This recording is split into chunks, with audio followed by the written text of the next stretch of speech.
And we're back. Welcome back to the Livingston Parish News Weekly Show. My name is McHugh David, publisher and editor of their news. Appreciate you guys joining us today. We are joined by Coach Daniel Kennedy from Doyle High School. He is the boys basketball coach. Welcome, sir. Got the logo right there on the sweater. And Mr. Rob DeArmond, of course, thank you as always for setting these up. I know I appreciate it, and the folks out there who are either listening or watching appreciate it as well. We're talking about a 22-5 Doyle team.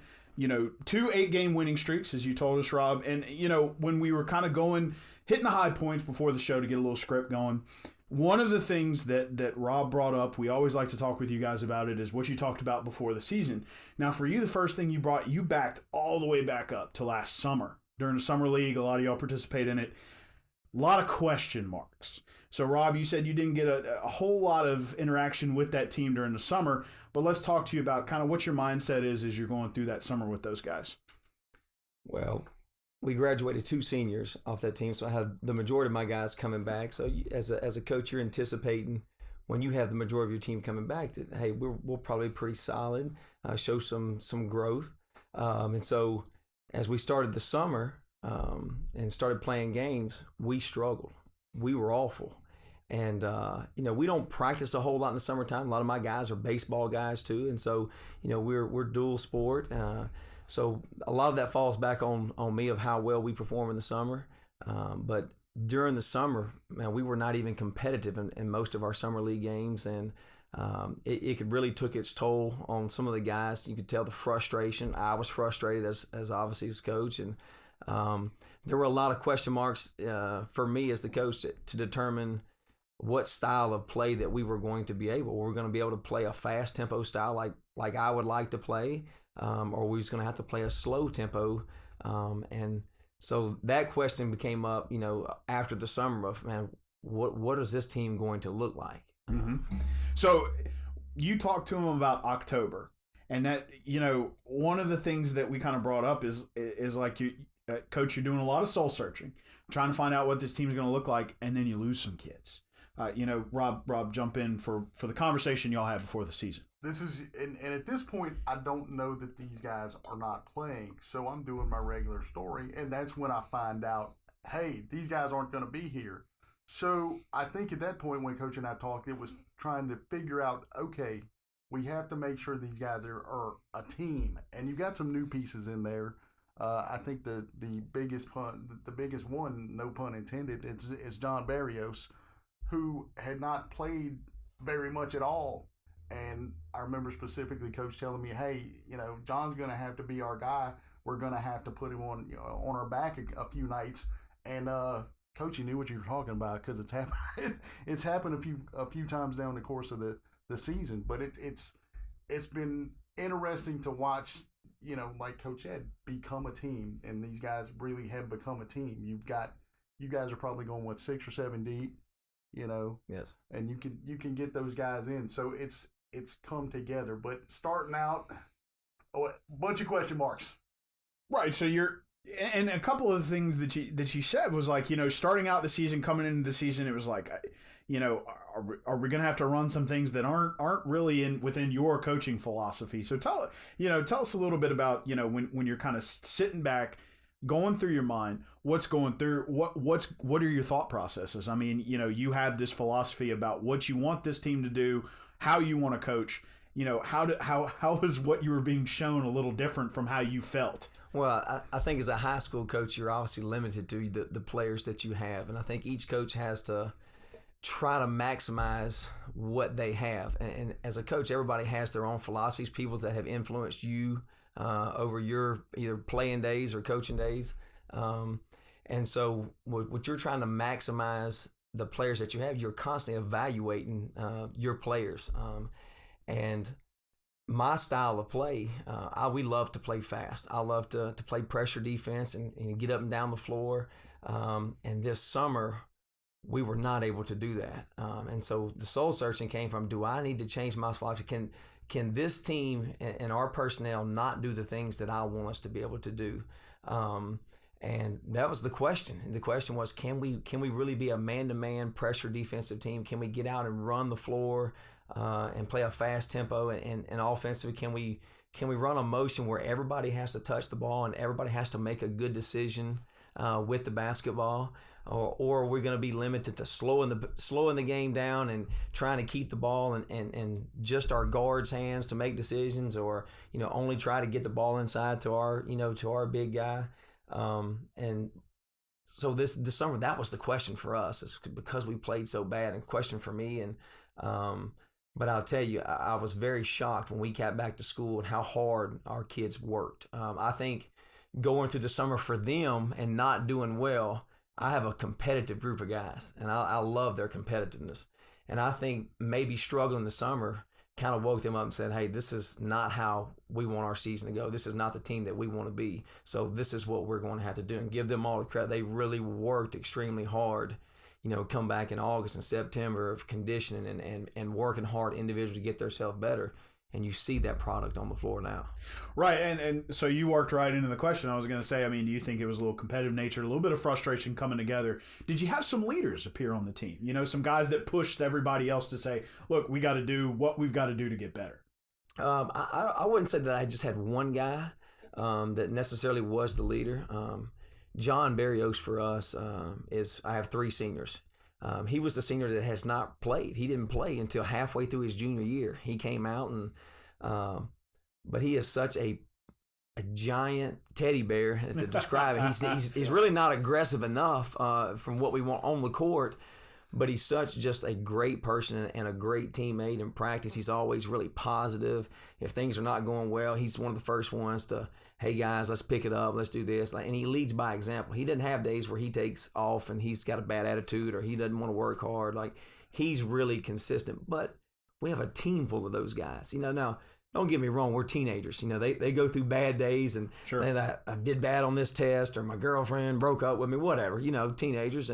But for the most part, our guys have been really competitive every day. And that's a huge advantage when you have guys that really want to compete against each other every day.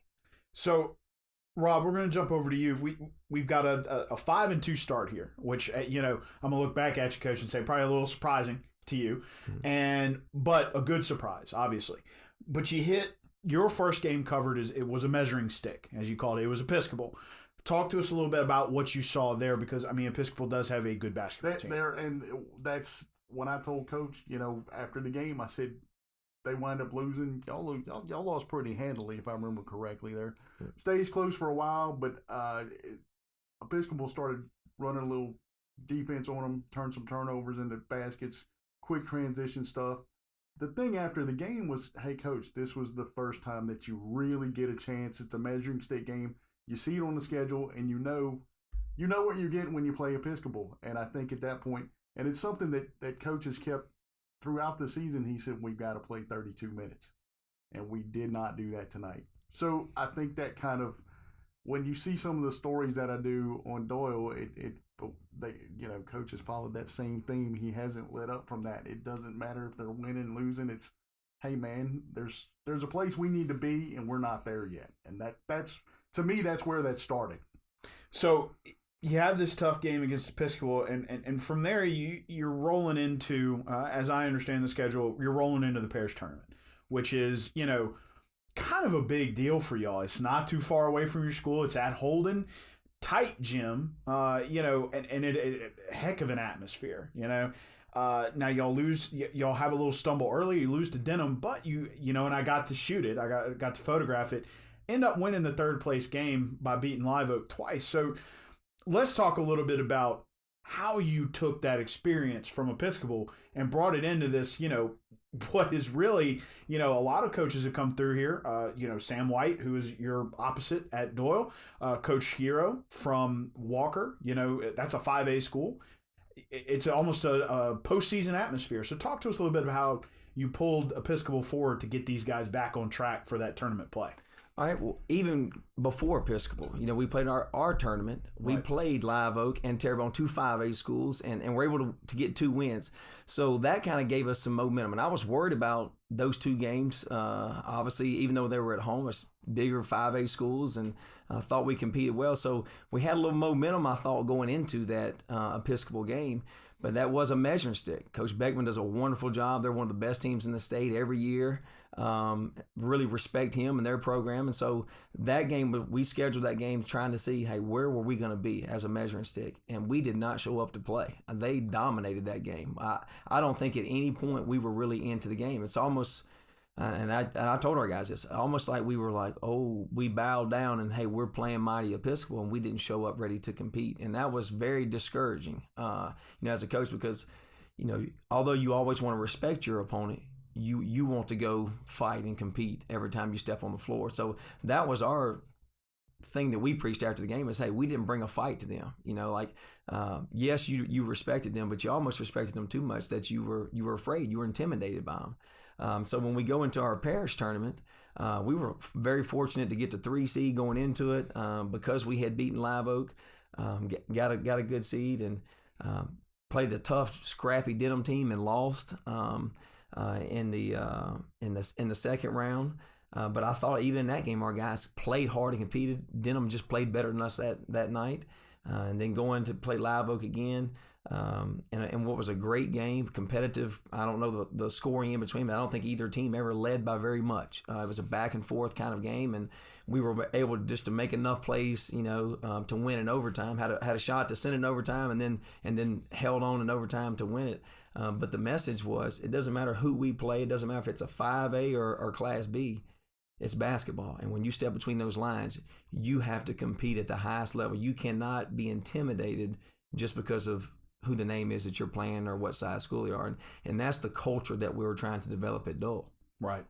So during the parish tournament, y'all kind of split it up between girls and boys, right? I did most of the girls games. Right. So I actually missed that game. Right. So I remember William texting me and going, overtime, and I'm in the workroom, and I was like, oh, well, I'm going to be in here for a little while longer, and I think I caught maybe the tail end. I might even miss the winning basket, but we split it up. So I didn't see any of that game. Well, I mean, we can still talk about, we talk about it all the time, but it's a source of pride here in the parish. That tournament is a big deal. We've got everybody from Class B, 2A, like you guys, all the way up to 5. But it gets competitive. It gets very competitive. So, what do you, with that sort of comeback, I guess you can say, over those few days, what are you preaching to your guys as you're starting to head into that Christmas break, where you're getting into a lot of tournaments and stuff like that? Absolutely, you're wanting to gain off that momentum. You're wanting to ride it as long as you can, and biggest thing for us was, I think, getting our guys to just believe. Not only to believe in what you're doing as coach and the system that you have put in, but also for our guys is to believe in themselves. I don't think we have a one standout kind of player who's just an all-state, but I think we have collectively a really good group of guys that, as long as they play confident in themselves and confident in each other and play good team basketball, that we are a really good team. And it's getting them to almost believe, in that. We're not known as a boys basketball school. Now our girls program has been a dominant team for a long time, and our girls coach Sam does a wonderful job with them, and they're talented and they work hard. It's not just a one thing. So they've kind of had that culture, when we're trying to become that culture. And we were trying to just get them to really believe in how good they can be, to be honest with you. Well, and you've got a lot of momentum coming out of that. Now, the next thing we talked about is another measuring stick in Lee. Let's talk to you about that first. What did you see as you're coming into this game? It's another one where you say, hey, coach, this is a measuring stick. 4A team, and they're going to be in the playoffs. Very athletic team. If I remember correctly, you guys hung with them for a little while. And then how many? That was the game they hit about 10 threes or something like that. They just started nailing it from the outside. And when a team gets hot, and I think it was multiple players, if I remember right, so you couldn't just key on one guy. Right. They just start throwing them up, and once they get hot, it was a tough thing for Doyle to try to stop. So, Coach, I mean, talk to us a little bit about that. We're talking about philosophy towards the beginning of the show. As he said, when multiple guys are getting hot, how are you keeping you guys in the game? What are you talking to them about defensively? Well, I can tell you, this loss for us against Lee was not a bad loss from a coaching standpoint. this is a game that our guys really competed. I mean, I think we had learned our lesson, and I don't fault our guys' effort for one bit. We really competed hard. It was a close game, the first half. We got in really bad foul trouble in this game, and I really think that was the difference. Big John was on the bench. My point guard, Braden King, was in foul trouble. And so I think it was a 6-point game, if I remember, at halftime. Third quarter comes out, and it's still the same way. It's tight. We make a run. They make a run. But again, it's foul trouble. And there's a point in the third quarter that my point guard is out, Big John is out, and our other guard, primary ball handler, Andrew Yurtich, goes down with an ankle injury. And so at that point, we played man-to-man defense and had done a pretty decent job. Again, the effort was there. They're a really good team. They've made some plays, but we've made it difficult for them. We knew coming in that they could really shoot the basketball. But with having those three guys out, I didn't feel like we could continue to play pressure man-to-man defense. So we go back and have to change because we have guys out. And, hey, give Lee all the credit. Hey, when we changed defenses, they made shots, and it just snowballed from there. But that was not a game that I look back and say, hey, I'm disappointed on how we played. I'm disappointed that our guys lost. But I am not disappointed in the effort that we showed up with to play. It wasn't like the Episcopal game where we showed up or didn't show up and, hey, they did what they wanted to. And I think if you talk to Lee's coach, he'd tell you that. No, for the longest time, that was a really good game until the fourth quarter when we had to change defenses because of foul trouble. Right. So saw some growth. Absolutely. Right? You got 2 measuring sticks in between. You've got some good games, and you can pull something from that. From the cheap seats, tell us. Plug the column. Plug it. Man. Gotta plug it. I have no problem with that. From your perspective, what do you see in between those two? I mean, we're talking about a team where before the season, I mean, it's like the Riddler. There's just question marks everywhere, and then you've got this big game against a big name in Episcopal. You got another big game against another big name, and you see some growth. So talk to us about it. To me, I think this is where, in my opinion, you start to see a team kind of take shape. Because I remember, if I remember right, Braden and Andrew went out. I mean, it was like within maybe a minute of each other. So then, like Coach said, you're having to go pull those guys off the bench. But in turn, that helps them build depth.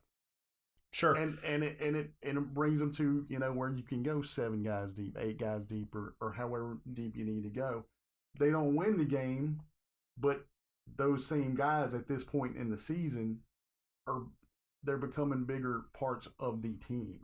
Right. If that makes sense. Well, yeah. So, I mean, back over to you, Coach. You're talking about a big game, against a good 4A squad, and you're getting these guys minutes. I mean, let's talk about potential, not just for your district run, but a postseason run.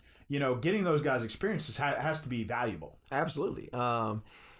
We primarily only play 6, 7 guys. And so anytime you have an opportunity to give some guy more minutes in an important game, in a crucial point of a game. Now, guys have gotten minutes when a game gets out of hand, but we're talking about in the heat of a battle, how many guys are you really playing? We're really only playing 6, sometimes 7 guys. But even in that game, Luke Jones comes in because of foul trouble and does great. The best he's played all year. He was ready to play.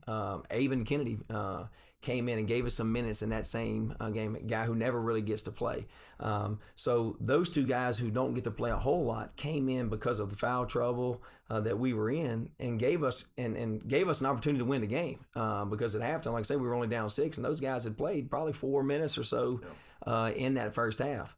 Was able to get them some depth, but also the learning experience of guys having to go and learn how to play when you're in foul trouble. And used that to talk to Big John, like, hey, if this was a playoff game, bud, I wouldn't let you take fouls home with you. Like, we're not gonna go out in a playoff game with you sitting on the bench. You're gonna have to foul out because you need to learn to play with fouls. When you get 2 fouls or 3 fouls, you have to learn to play smarter. Sometimes it's okay for that guy to get that bucket at that moment so that you can stay on the floor, and sure. Players having to learn how to play with fouls. Right, because when you're in the postseason, you're one and done. That's right. You got to make it happen.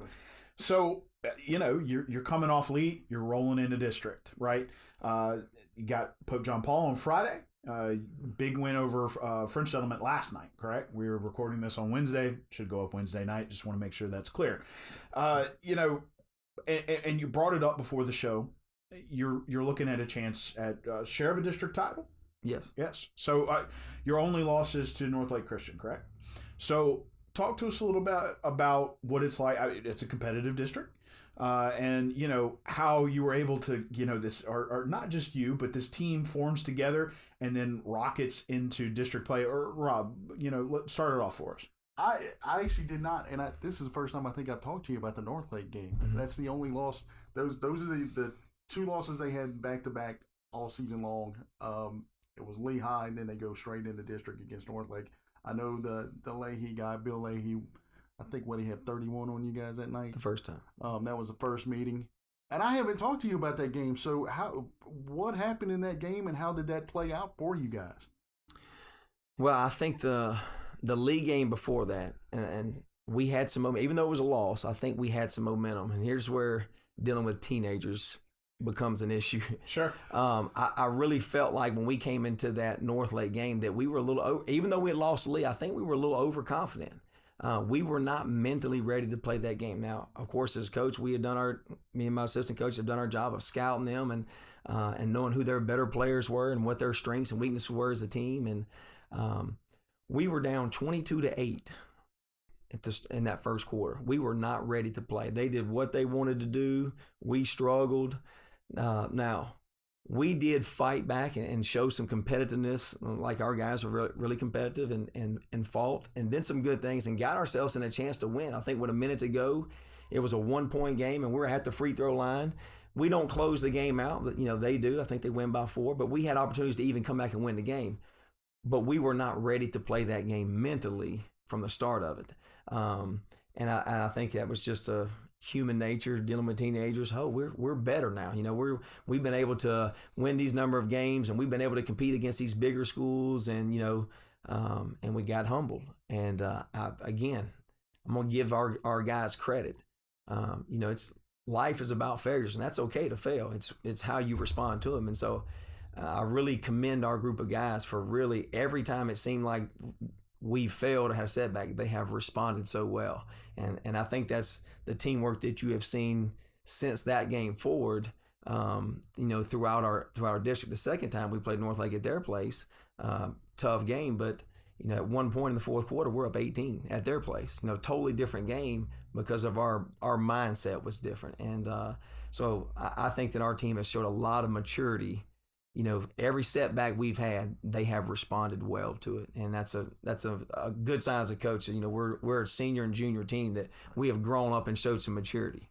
So, and you worked my question in, so thanks for that. I was going to ask, how do you teach that? And I mean, some of those losses and bringing it forward, because it looks like you had 2 of them. You're kind of coming into Episcopal not prepared to play. Then you have a good game with Lee, even if it is a loss, so you come into North Lake not ready to play.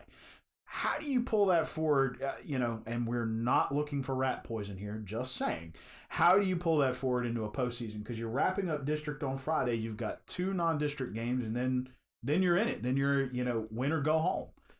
So what we're asking, what are you pulling forward from these failures? How are we making sure that these kids pull them into the postseason are learning from it? Well, first of all, if that was a formula that I had, I'd make a whole lot of money. But no, really, it comes down to these guys, and I've really been trying to instill that in them, especially these last few weeks. About it's really not about who we play, who the opponent is. It's really about you guys and how well you can play on both ends of the floor and how well you can play together. Again, I think we have a tremendous team with a lot of good players, and I would not want to play a team like us because as a coach, sometimes you can go scout and say, hey, if we stop this guy, then we're going to have a good chance to win. You can't do that to our team. We really have 6 guys that we rotate, and all 6 of those guys I think are really good. And is when they play hard and they play smart and play together in team ball, you can't just focus on one guy.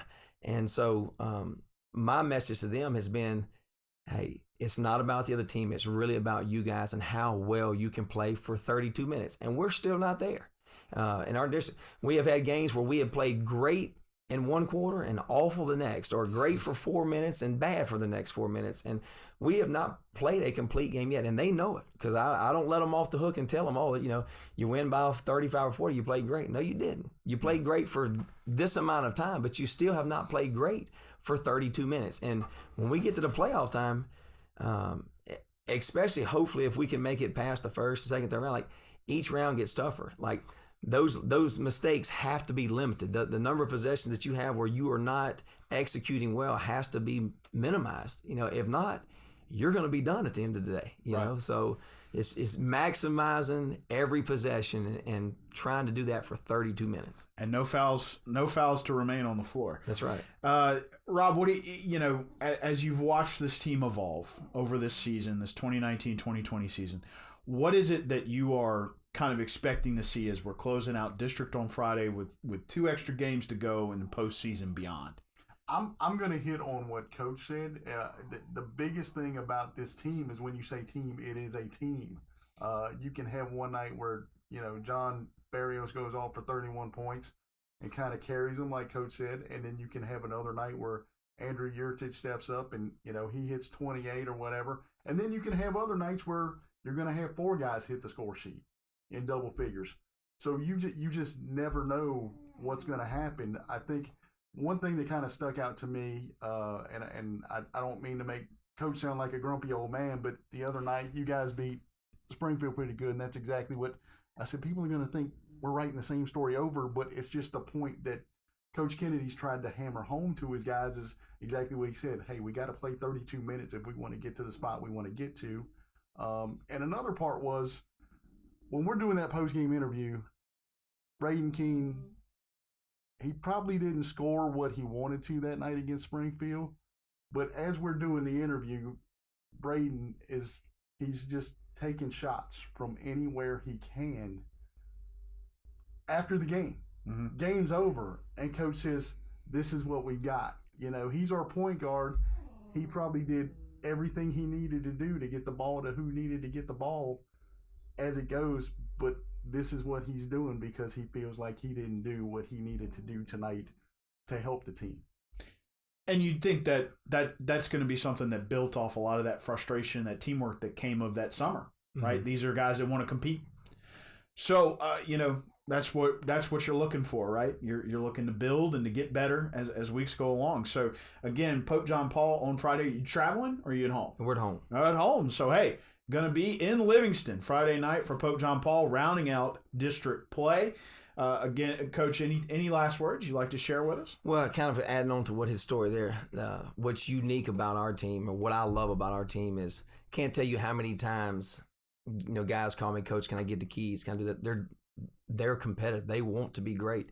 Using Braden as an example there. He's really, really competitive and played a great game. I don't know how many assists he had that game, but it was probably double digits. I mean, he really did a phenomenal job, and he does every time of controlling the tempo of how we want to play and getting everybody involved. But at the same time, he's never satisfied, and that's something that you can't measure, you can't teach, and that's contagious to our team. I mean, all these guys do that. I mean, I can't tell you how many times they stay after, or I give them a day off, and they're calling me, hey, Coach, can I get the keys to come up there because I want to work on this? Like, I think that the culture is finally there to what conducive to what I want as the coach, and very, very proud of how competitive they are every day and how they're will to compete and win. And that's, if you don't have that, you don't have anything. So. Well, they're coachable, right? They're competing and they want to be coachable. So, Rob, anything you want to add before we wrap this up? Just in October, I'm sitting in the car doing an interview with you, and I don't want to say you were concerned. I'll just say you could hear it in your voice, but 22-5, man, shot at a district championship. This is how kind of, I don't want to say surreal, but it just kind of shows you what can happen when stuff starts clicking for you. How has this kind of hit you? Absolutely. I never would have thought, you go back to the summer, even the start of this year, that this team would be where we're at with our record and a chance to win the district and put ourselves in position for playoffs with our seeding as high as it is. So obviously I'm very excited and happy about that. But at the same time, once you have seen where these guys have came from to where they're at, you don't want to be satisfied with that, and I don't want them to be satisfied. I really think that this team has a chance to make it to the top 28, and then once you get there, you get into a dome. I tell our guys that once you get into a dome arena, people don't play their best, and you don't have to be the best team all year to win it. Like, you just have to be better in those 32 minutes, and I would not want to play our team. I really would not. As a coach, I like playing those teams where you say, this is what I have to do to beat this team. I got to stop this guy, and we can key on him, or and you can't do that with us, And as long as our guys continue to be competitive and play hard and play unselfish, I really like our team, and I like our chances. Well, talking about good chances again, last time, district wrap up this Friday at home against Pope John Paul. You'll start at 6 or 7? JV at 6, varsity at 7. Starts at 7. It'll be a good game to wrap up district play. Got 2 more games next week, and then we'll probably be looking at brackets the next weekend after that. So they'll be coming out pretty quick. Again, thank you, Coach, for joining us. We appreciate it. He is on the viewers' right. 22-5 Doyle team, kind of a surprise, but a good surprise. Coming together at the right time, looking to wrap up district. Thanks again for being here. Thank you for having me. Rob, as always, on the viewers' left, thanks for setting this up. We do appreciate that. No problem. Of course, Rob is writing all sorts of stuff, all sorts of sports for the Livingston Parish News. You can check us out online, www.livingstonparishnews.com, and especially sports section, put in /sports. Ton of stuff coming out every day. We upload these to www.livingstonparishnews.com /podcast. We put them out on Anchor FM, which spreads them out all over the internet. We are on Spotify, Apple Podcast, as well as Google Play. We do post these to social media as well. The news is on Facebook, Twitter, LinkedIn, Instagram, and YouTube. We are once a week in print on Thursdays, and of course we are always online. As mentioned, we have an app to go with it. We appreciate you guys joining us. We hope you will join us next time, and we hope you enjoy these shows, and we will see you again.